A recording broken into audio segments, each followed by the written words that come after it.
Okay, so we are live. Oh, Professor Rekha Pandey has joined. That's wonderful. Thank you, Rekha ji. Ma'am is here from USA. She's joined from Oh, USA. yes, yes. She's gone to the USA to meet her grandchild. Yes, ma'am. So yes, I request Thank you, Bhargavi Rekha ji. Yeah. to begin. Mm-hmm. Okay. Is the recording Yes, it started? started. You can start. Okay. So, very late. Good evening to everybody. This is, I think, the 11th lecture of the History Enthusiasts, the Saptaha program. We wanted to start at 7:30, but 15 minutes delay, nothing more. The very first thing that I want to do is welcome Dr. Aparna Bandyopadhyay, who is the Associate Professor of the Department of History, Diamond Harbor Women's University, West Bengal. It's so great to see you and meet you on call, Dr. Aparna. A pleasure to have you here with us. Dr. Aparna will be talking on evolving portrayal of women in Indian cinema and social media, which is a very interesting and intimidating topic, at least for me, and I'm sure for all the audiences as well.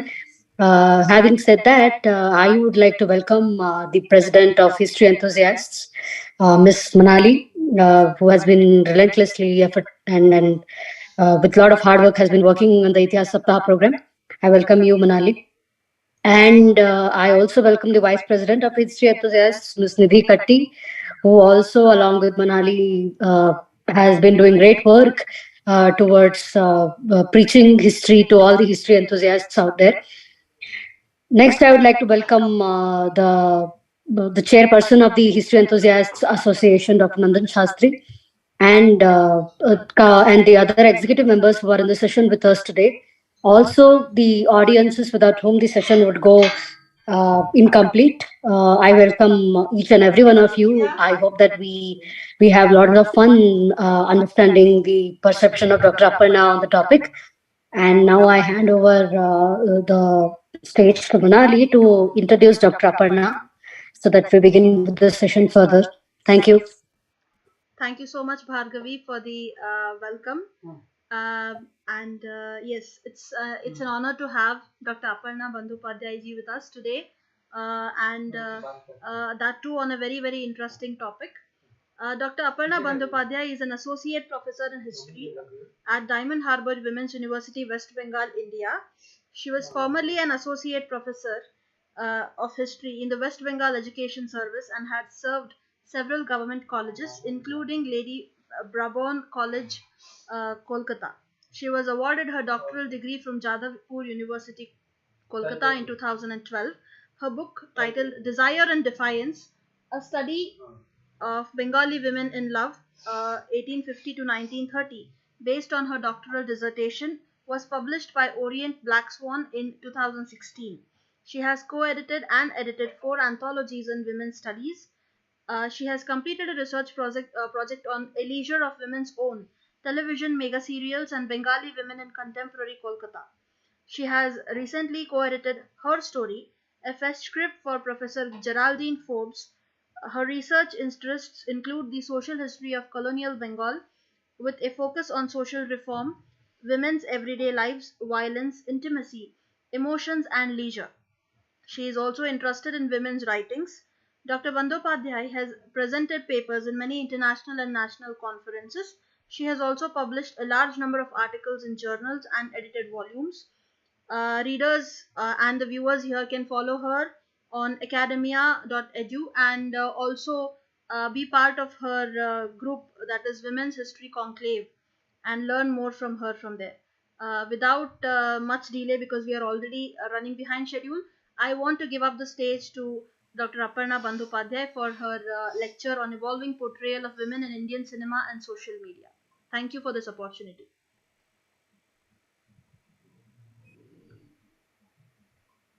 Thank you. Thank you, Momaya. And good evening, everybody. A big round of applause to your team. So you're doing a fabulous job. And thanks to Professor Rekha Pandey, it was she who first told me about your program, and probably she introduced me to you. So thank you, Rekhadi, once again. I heartily thank the history enthusiasts for inviting me to speak on the evolving portrayal of women in Indian cinema and social media. For the last 3 decades, I have been precisely trying to write her story. I've been trying to rewrite history and write her story. I'm overwhelmed by your initiative, and I consider myself fortunate in getting the opportunity to be a part of this initiative. In my lecture today, I will focus on two categories of marginal women in colonial India: widows and prostitutes. And I will briefly discuss the societal perceptions regarding them in colonial times, their representation in fiction in the colonial era, and will then proceed to discuss how these women have been represented in Bengali and Hindi films in the post colonial era. My focus will be on Bengal and Bengali films because I hail from this state, and my research has hitherto focused on Bengali women.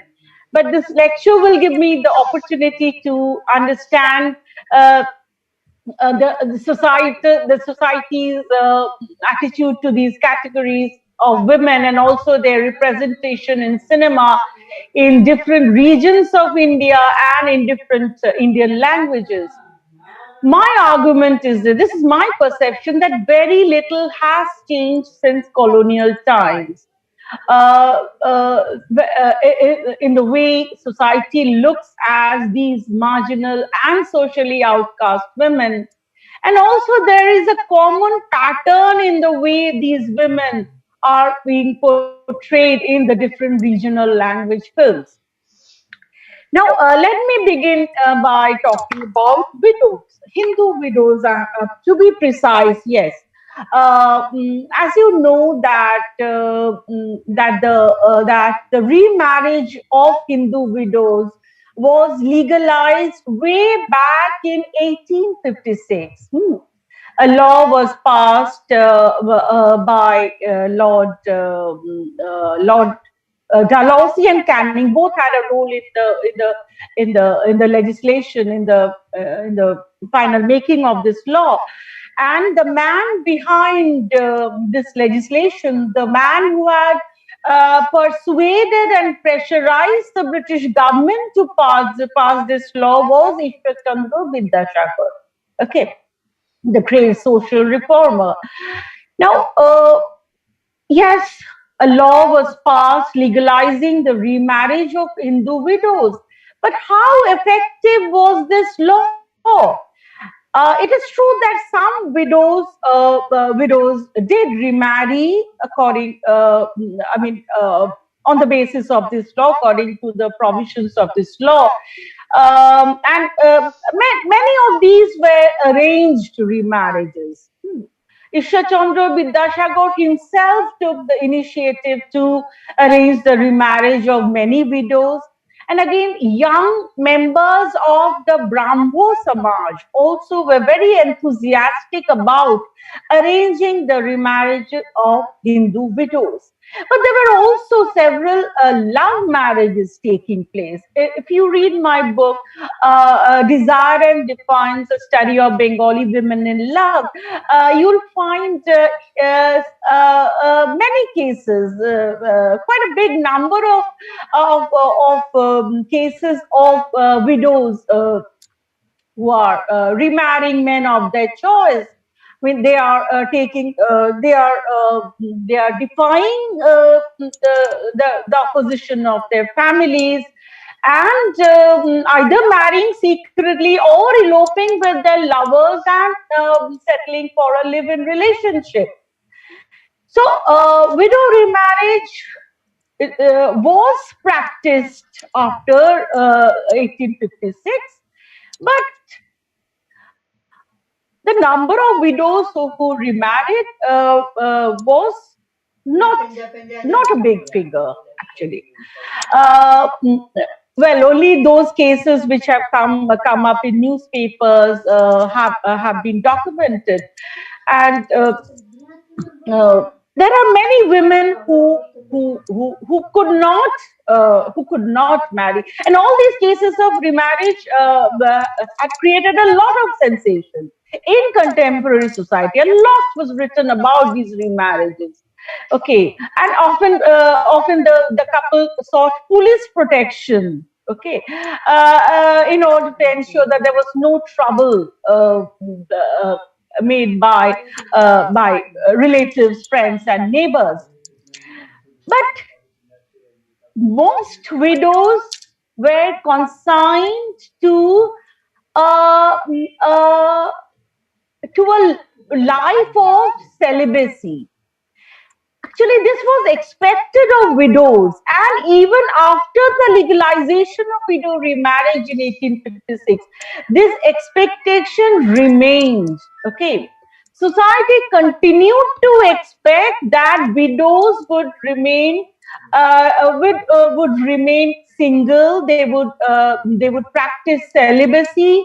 They would abide by all the restrictions imposed on them, dietary restrictions, sartorial restrictions, and of course, they were expected to remain loyal to their deceased husbands all their lives. Okay, so that was the dominant idea about widows in colonial Bengal and probably in other parts of India as well.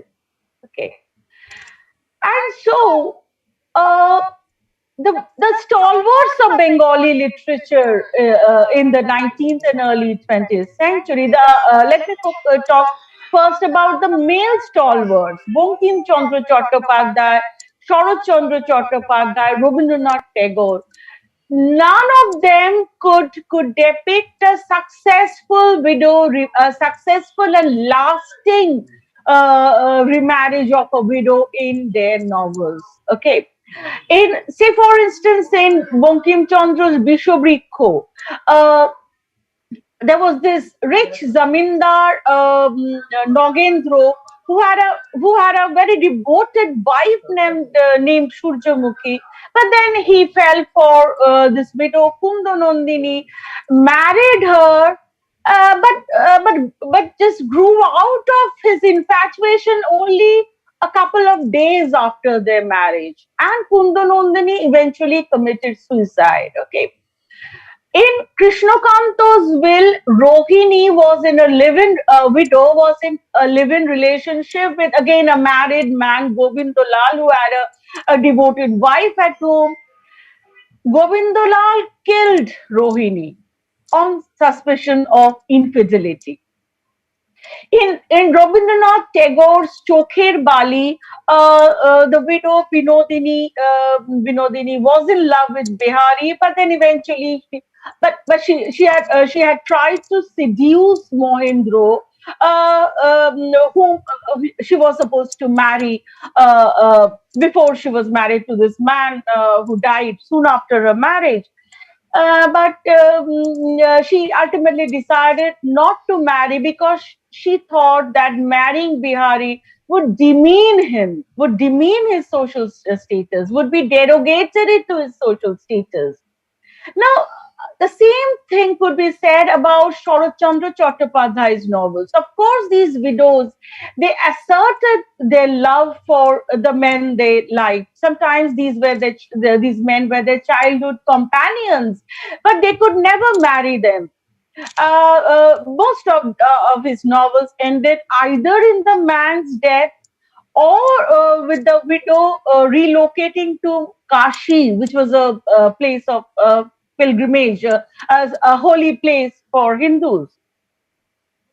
Okay, so but there was an exception. I must talk of Ramesh Chandra Dotto, who has authored several pieces of extraordinary historical fiction. I mean, I was hearing I had tuned into the last session, and I think Professor, I just forgot her name, but she was talking about historical fiction. Now, this Ramesh Chandra Datta has written two social novels, Samaj and Songchar, and in Songchar, he has depicted a successful widow remarriage. Now, what about the women? What about the women writers? And there were lots of them in colonial Bengal, because women had started going to schools and colleges and universities, and even if they were being taught at home, they had I mean, they had started writing. They wanted to become writers. They wanted to express their creativity and also publish their creative works. And we have quite a few women novelists who of this time. Sharnu Kumari Devi. One second. Kumadi, অর্চনা, না একটু তুমি আমাকে চা করে দাও, ওই যে হ্যাঁ হ্যাঁ এক সেকেন্ড, আর কোনো কথা বলবে না কিন্তু এখন, ওটা লেকচার চলছে। হ্যাঁ, so Sharnu Kumari Devi, she was the sister of Rabindranath Tagore, and we have Nirupama Devi, Onurupa Devi, then we have Sita Devi, Shanta Devi, Shoroshi Bala Bosu, and many others. Now, again, these women writers were a little hesitant about showing the remarriage of widows. For instance, in Sharnu Kumari Devi's Sneholata Va Palita, this young widow who was in love with her cousin committed suicide. Okay. And again, there's a short story by her, Amor Gucho, in which this young girl, she falls in love with her brother's friend, but eventually, this man turns out to be, man doesn't apparently this man reciprocates her feelings, but eventually she discovers that this man has already married somebody. Okay, then this girl decides to stay loyal to her deceased husband all her life. But again, we have some very bold depictions of widows' desires and widow remarriage in women's novels. For instance, in Shoroshi Bala Bosu's Probal, there is a widow who marries, who remarries, and who at the same time who tries to make herself self-reliant. Okay, and the same is with Shanta Devi's novel Jivan Dola, in which self-reliance comes hand in hand with a renewed phase of conjugality, a very successful love marriage of a widow.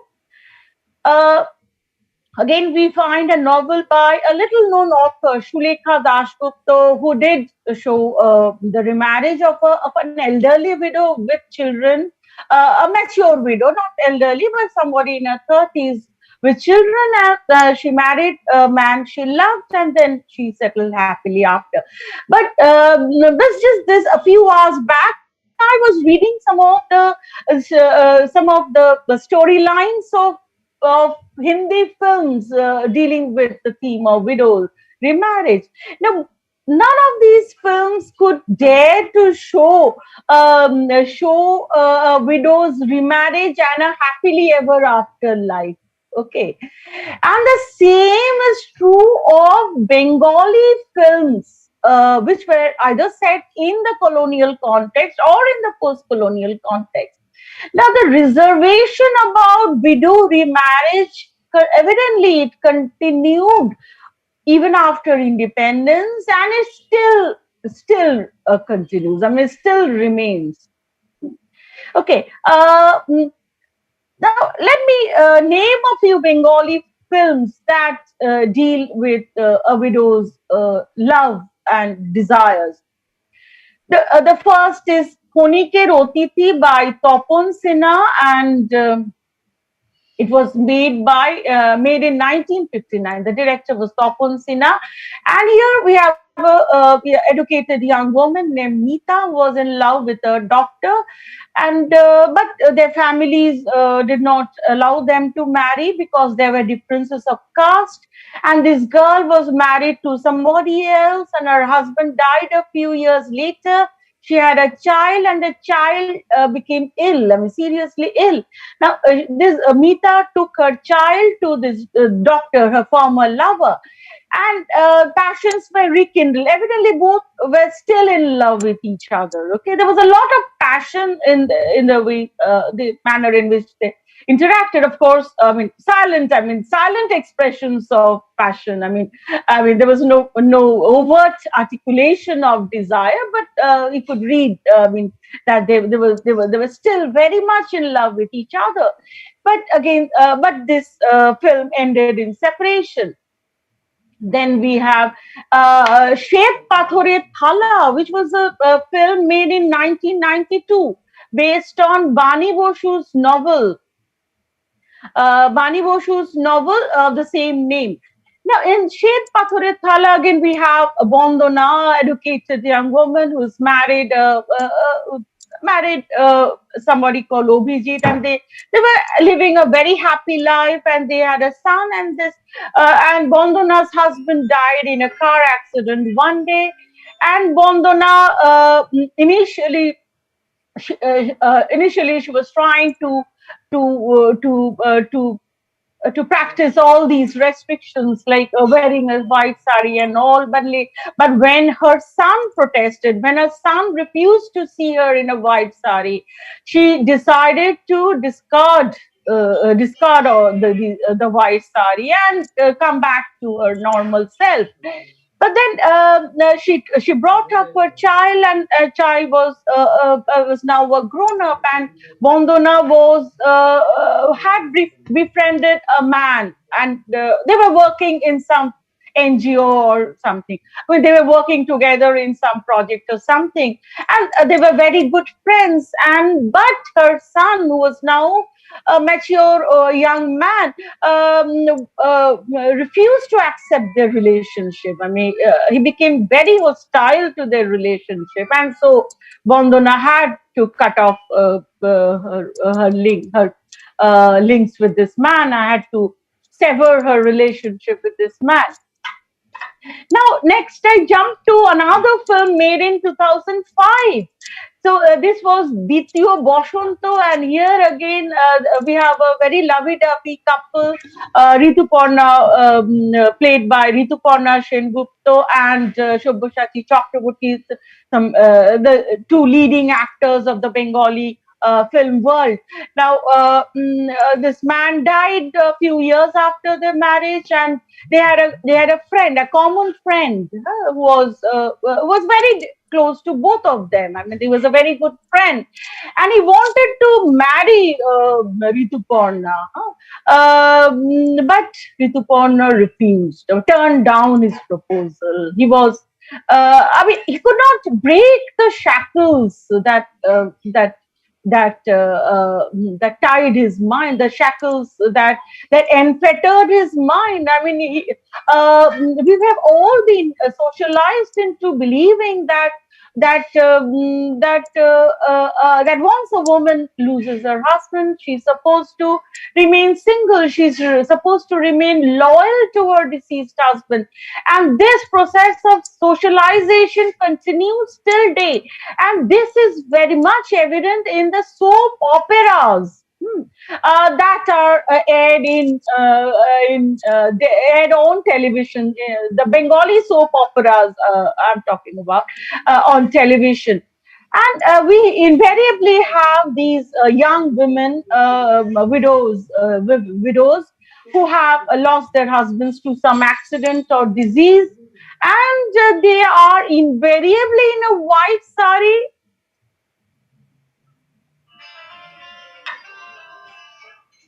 They are invariably in a white sari, and I don't know what they eat, but there are their relatives, their neighbors, mostly women. They constantly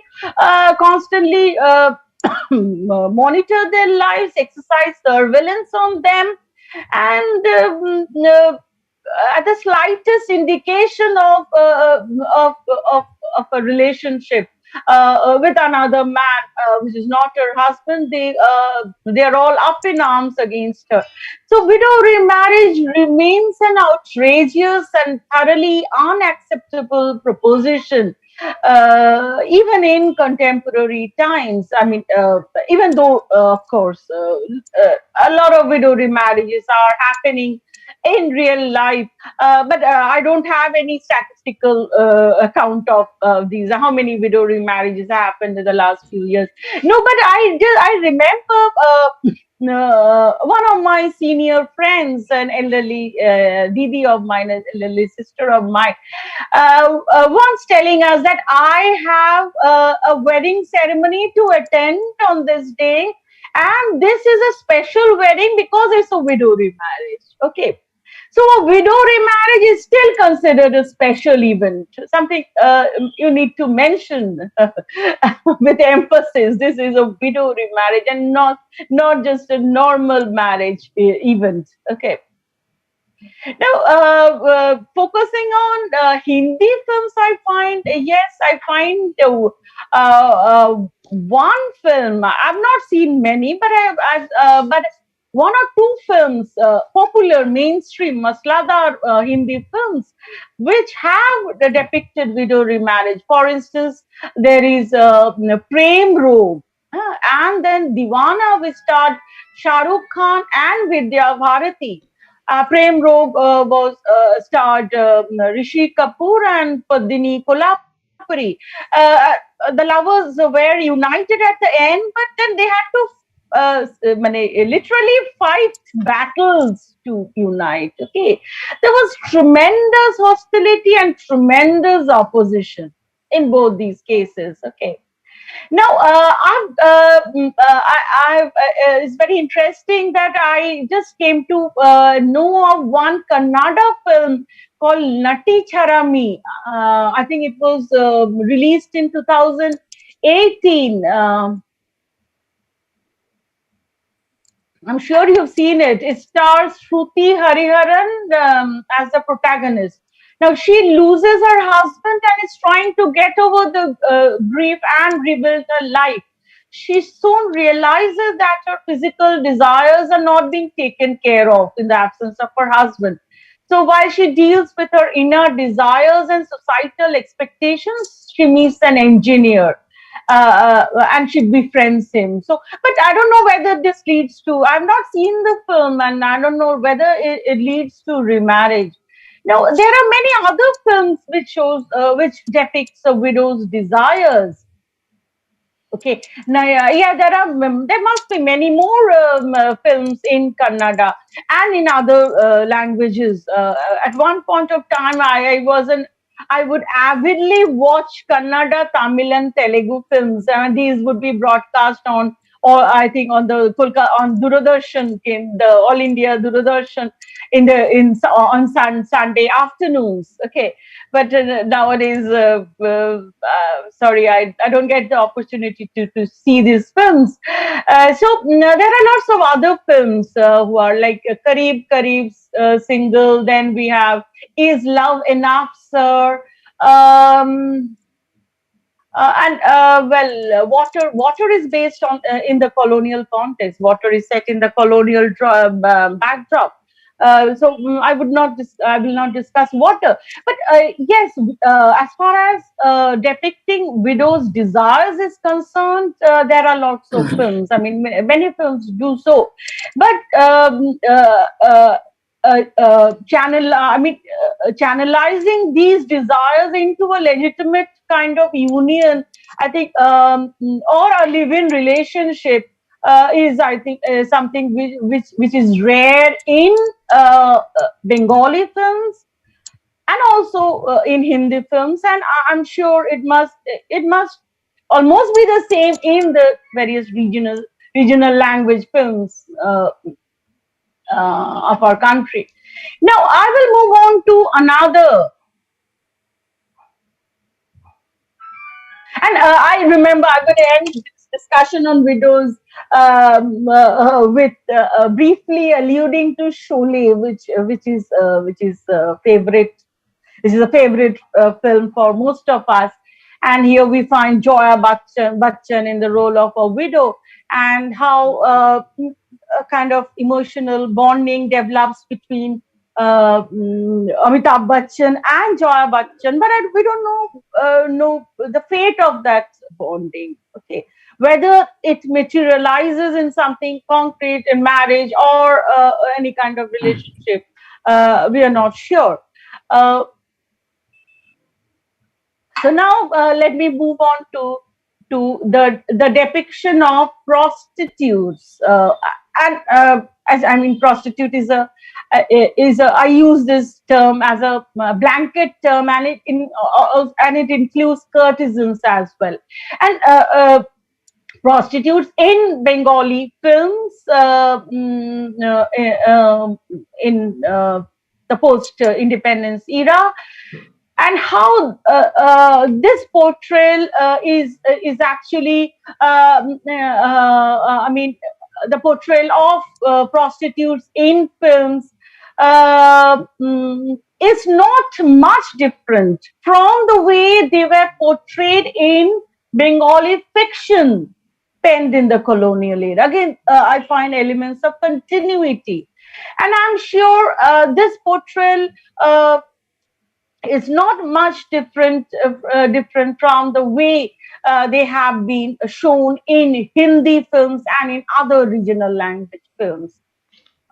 Okay, now we were talking of her story, and there is a lot of historical research in the context of colonial Bengal, trying to find out the circumstances that led Hindu women to prostitution. Okay, and I've also tried a little to understand these circumstances, and I find that most of these women were either, either duped by their lovers, cheated by their lovers, okay, and or by men who had posed as lovers but were actually traffickers, and were dumped in brothels.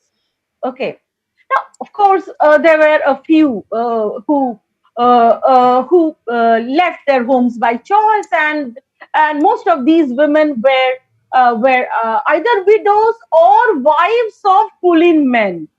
Okay, so there was an overlap between these two categories, at least in the colonial period, and widows were often referred to as rar, which was a form of the distorted form of the word randi, which means prostitute. So many widows landed up in brothels because they were dissatisfied with their lives. I mean, of course, they had their sexual desires, but they had a very harsh and hard life at home. I mean, within their domestic domains. I mean, they might be staying with their parents, or they might be staying with their in-laws, but life everywhere was extremely harsh and oppressive. And so many of these women left home for, say, a better existence. Okay, or at least what they perceive to be a happier, better, a more fulfilling existence. Okay.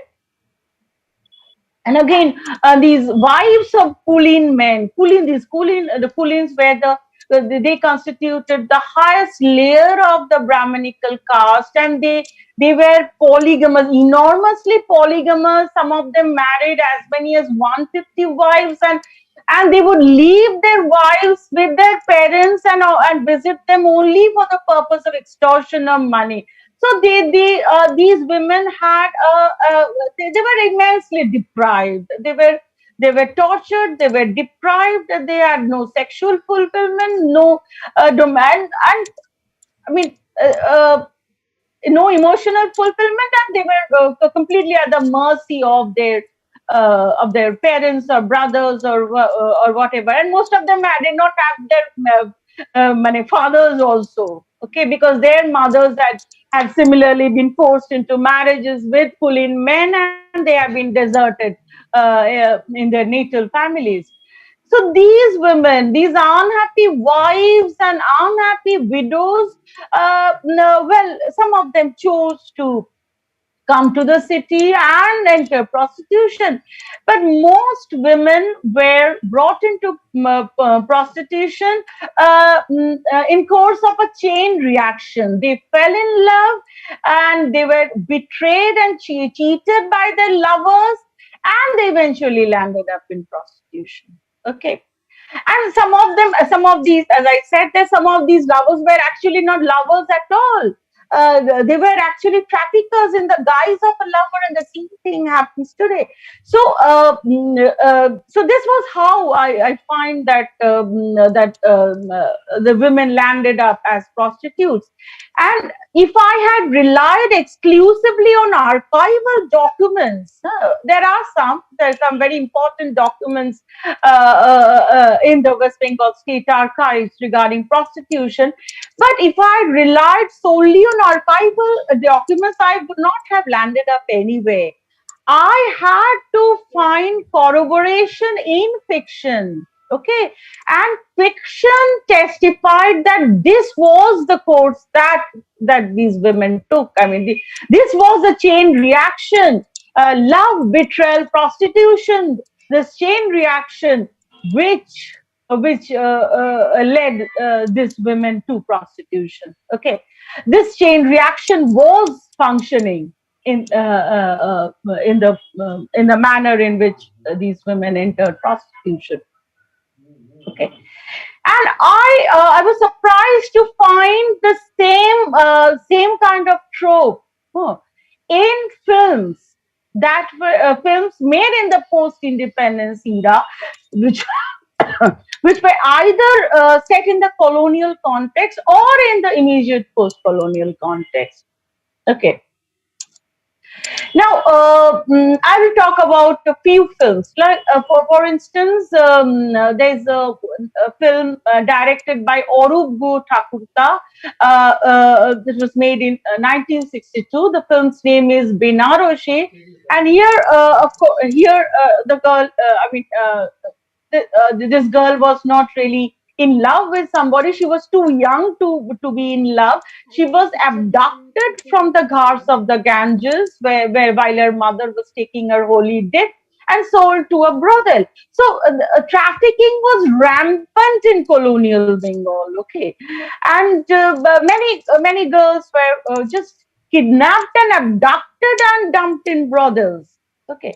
Now, years later, her long lost childhood friend and lover, Rotun,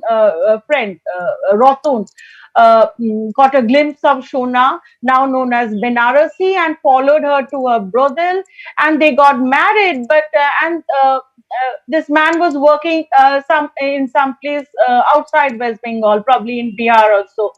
Now,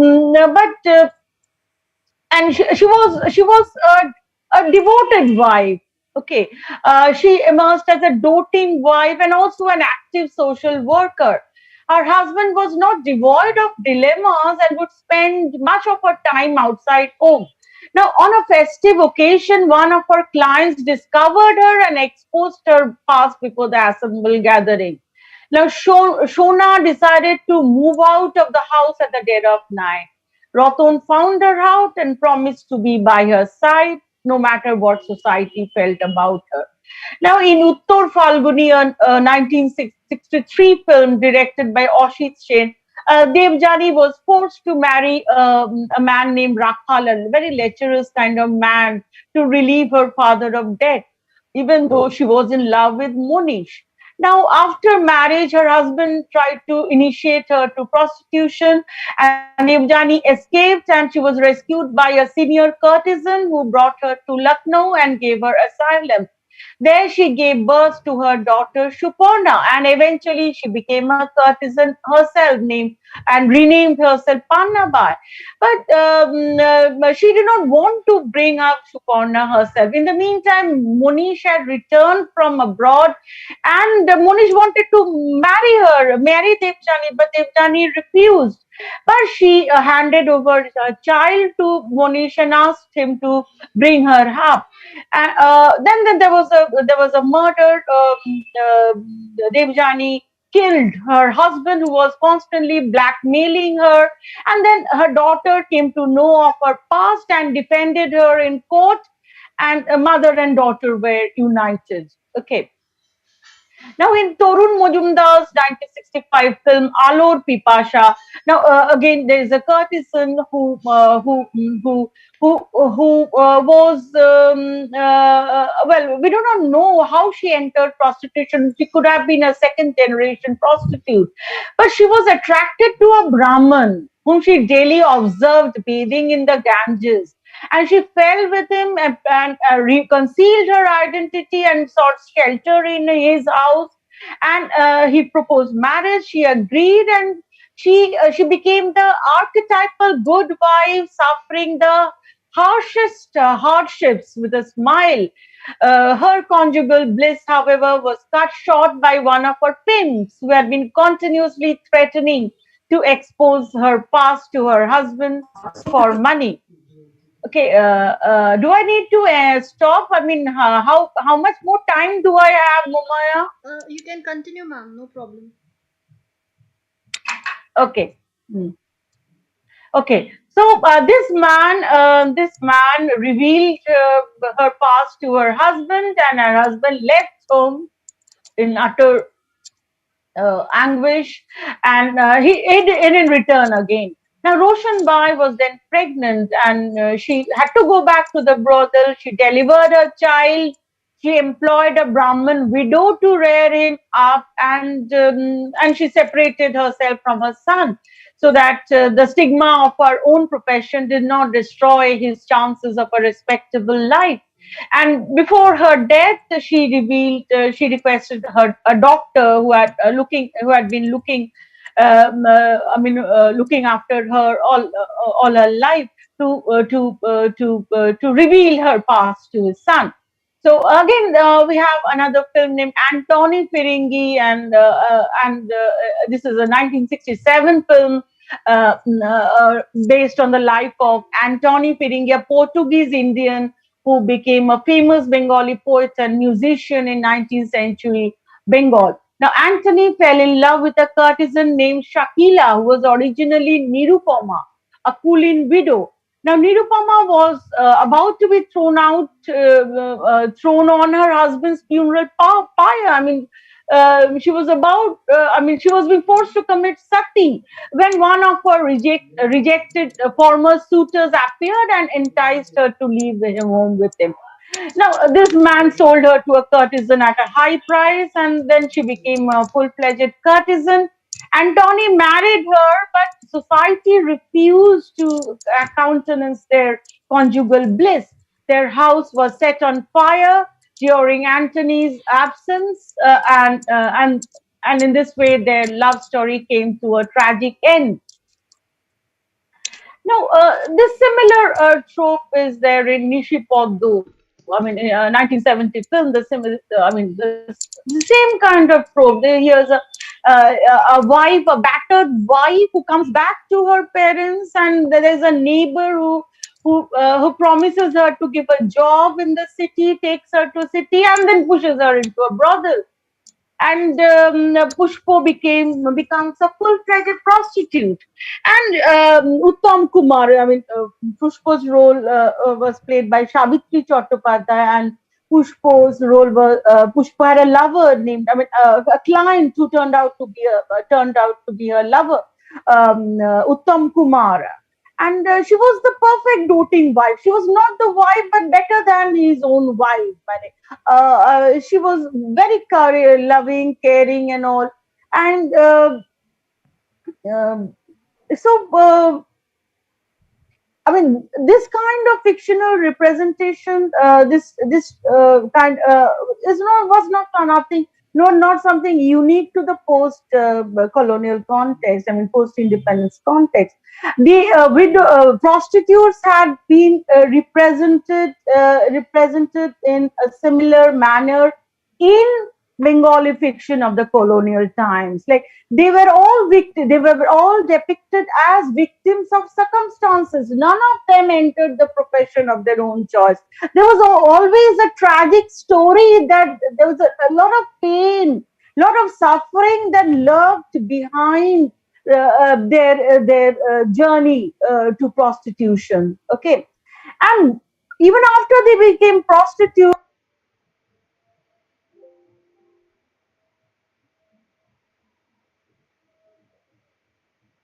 I mean, they were considered socially outcast. I mean, they were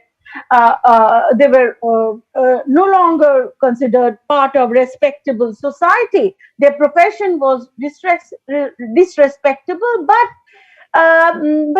but these women, loved. I mean, they fell in love with one of their clients. Invariably, they fell in love and remained committed to her, and played the role of a doting and loving wife. Like, for instance, Chandramukhi in Devdas. Even though uh,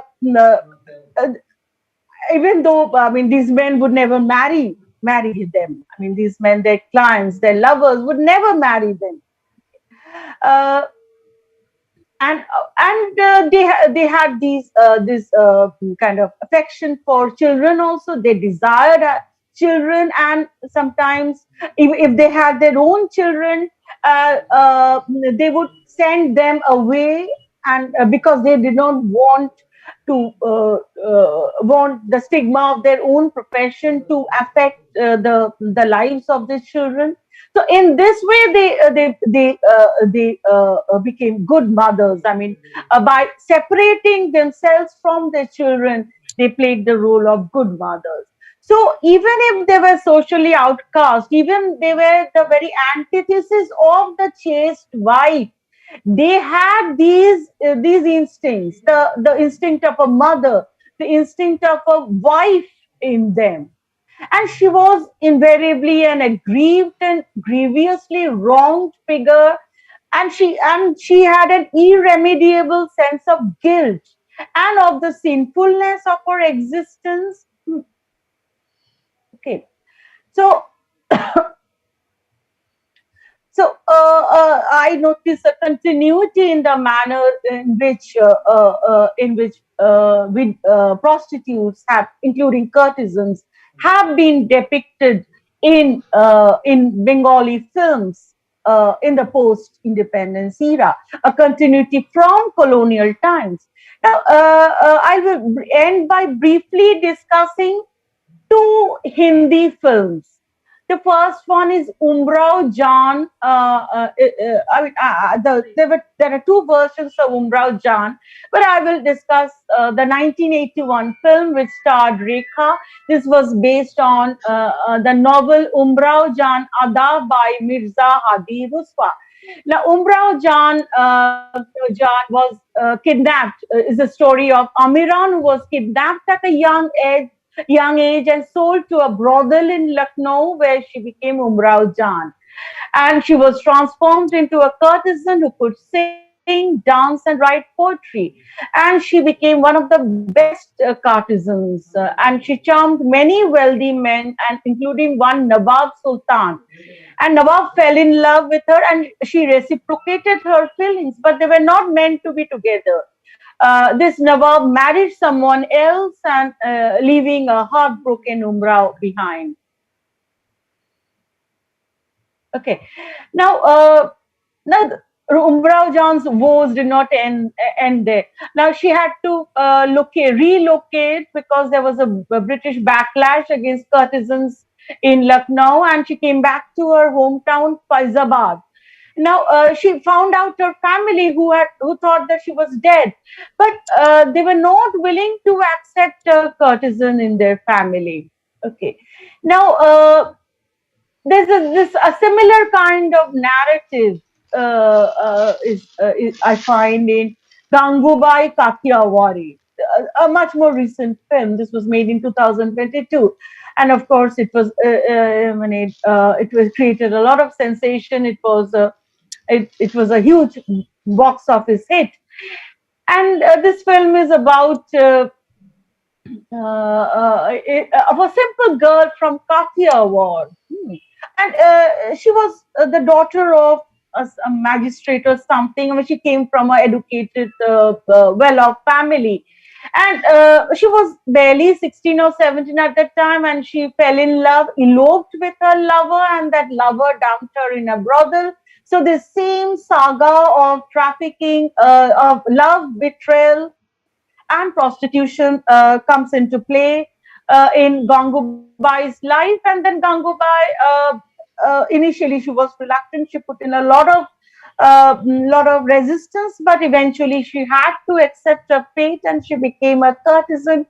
And she tried to improve the lot of courtesans, but she could never get back to her family. She could not reunite with her family. So this is how a prostitute, and she was, of course, somebody very sensitive, very sensible, with a lot of empathy, a lot of feeling for other women of her brothel, and in women and children in general. So the same kind of depiction it can be noticed in these Hindi films. The wronged woman, somebody who has been a victim of circumstances, who reluctantly accepts her fate, and then of course all these women, it should be noted, they are musically talented. I mean, they have their hidden talents, and their new profession, which though disrespectable, could give them the opportunity to express their creative talents. Okay, and they all turned out to be very accomplished persons, but then okay, but they were all. I mean, the whole approach was to the whole kind of the attempt of these filmmakers was to depict these women as as as women with all the sensibilities and all the emotions and desires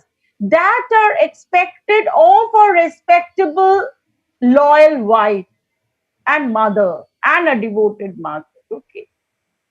So I think I'll stop here today. I've spoken for nearly 50 minutes, and we should have some time, leave some time for interaction.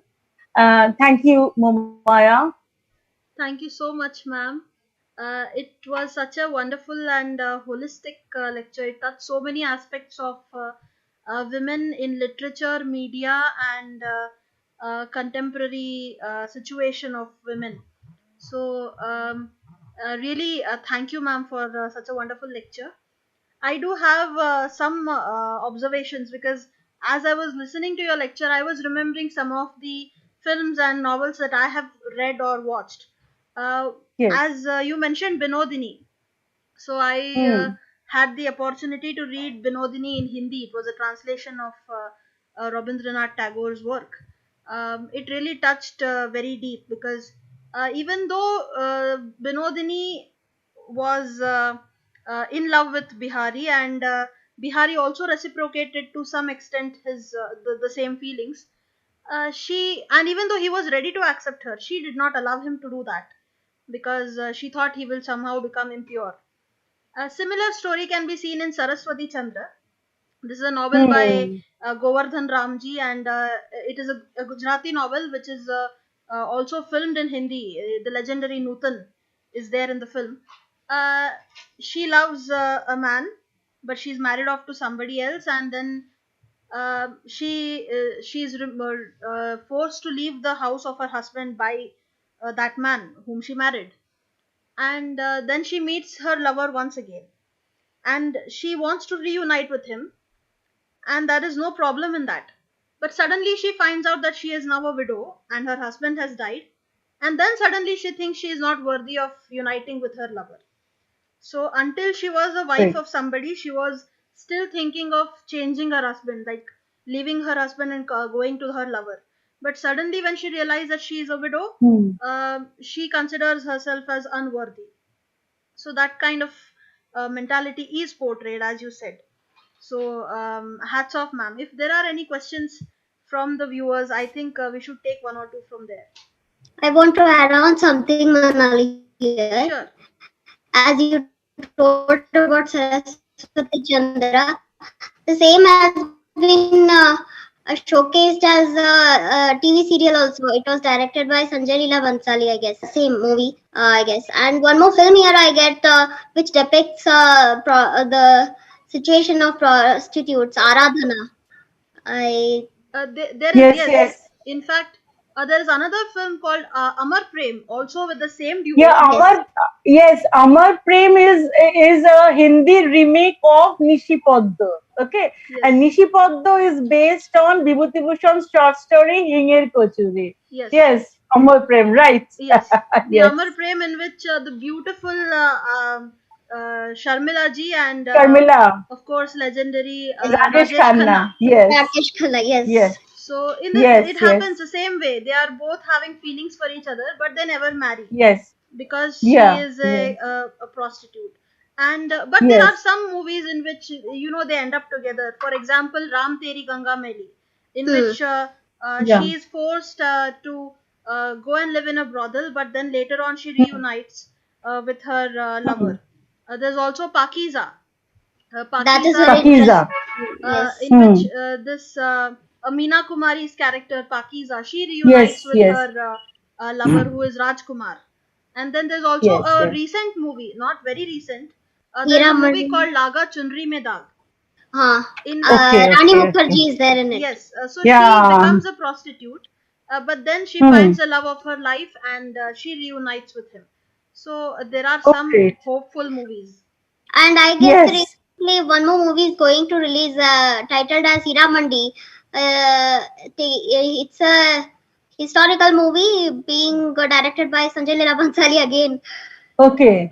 Sir is going to ask something, Yes. but we Yes. can moderate. Please switch on yourself. Yeah. Dr. Aparna, a very Yes. interesting and wonderful lecture. Have Thank you, you. Dr. Aparna, compare Bangla literature and films with some other languages of the country? For example, Manali gave example of some Gujarati novels and films. So I am also Gujarati, so I am very inquisitive to know.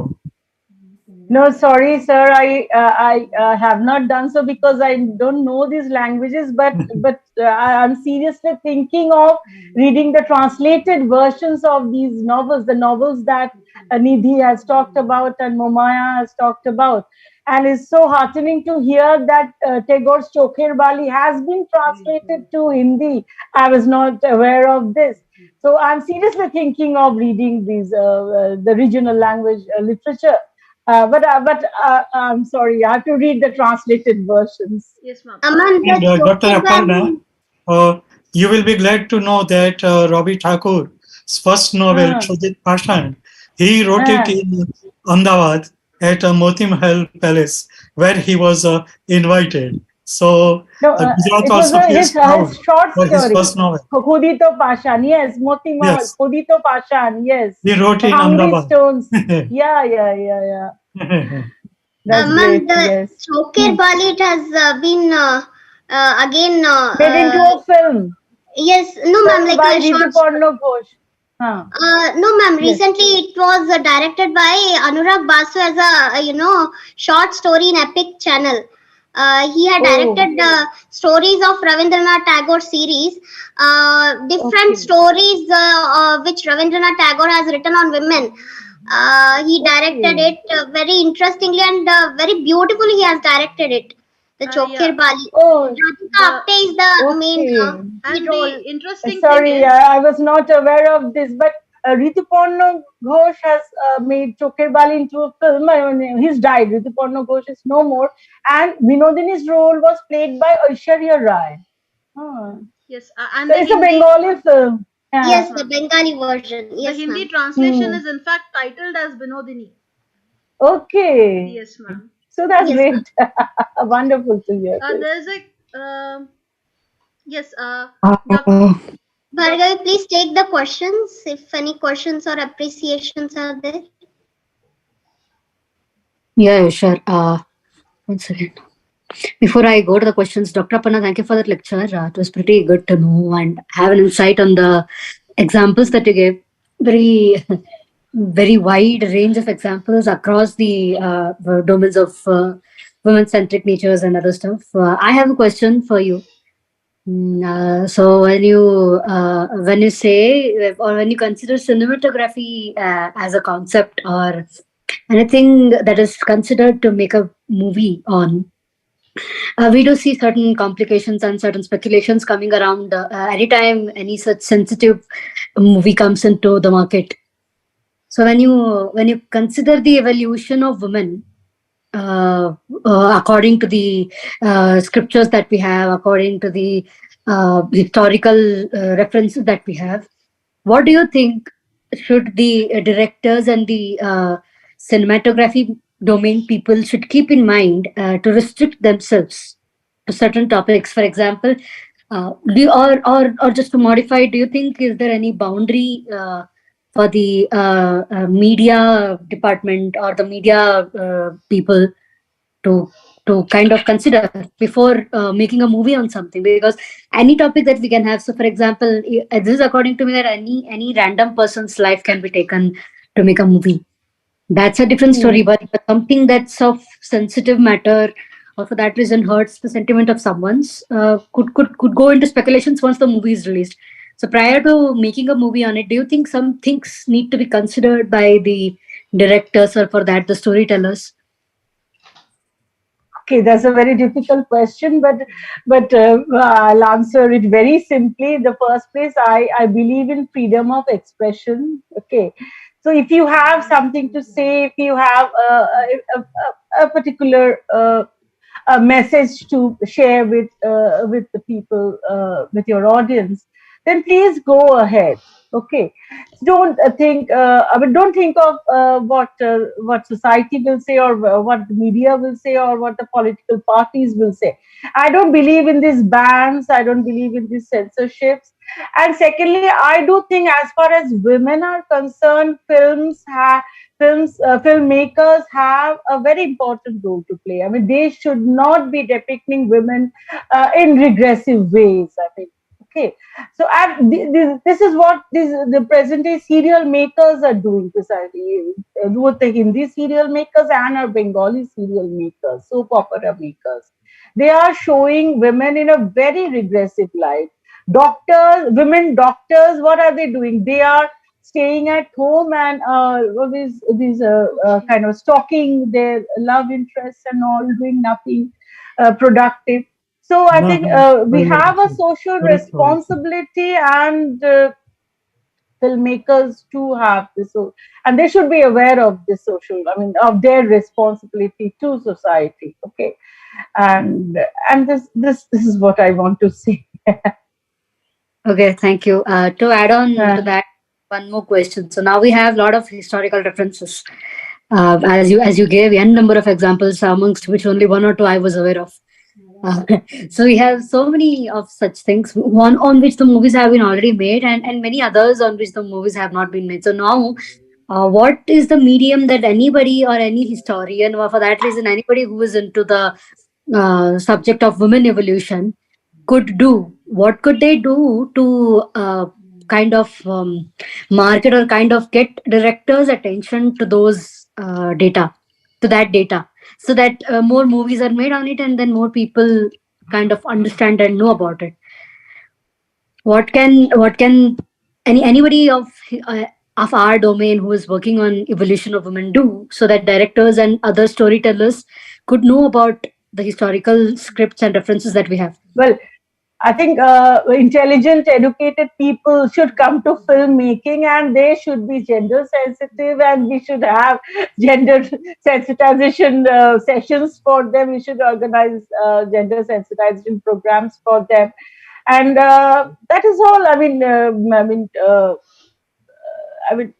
some very intelligent, educated people are making films these days, but the society is dominated by men who want to earn some quick bucks by making films. And I think they should be more sensitive to gender issues, and well. But I don't know how to go about it. It's very difficult. Yeah. I mean, single-handedly, I think nobody can do it. But I think Yes. bit of time as and when we explore different domains, I think. So yeah. And as far as Bengali serials are concerned, there's been a lot of criticism these days. I mean, there's a lot of criticism on social media. Okay, and we have some very intelligent script writers also, but they have to bow down to pressures of their production houses. Okay, they have to write very regressive storylines. I mean, if they have to survive in this domain. Okay.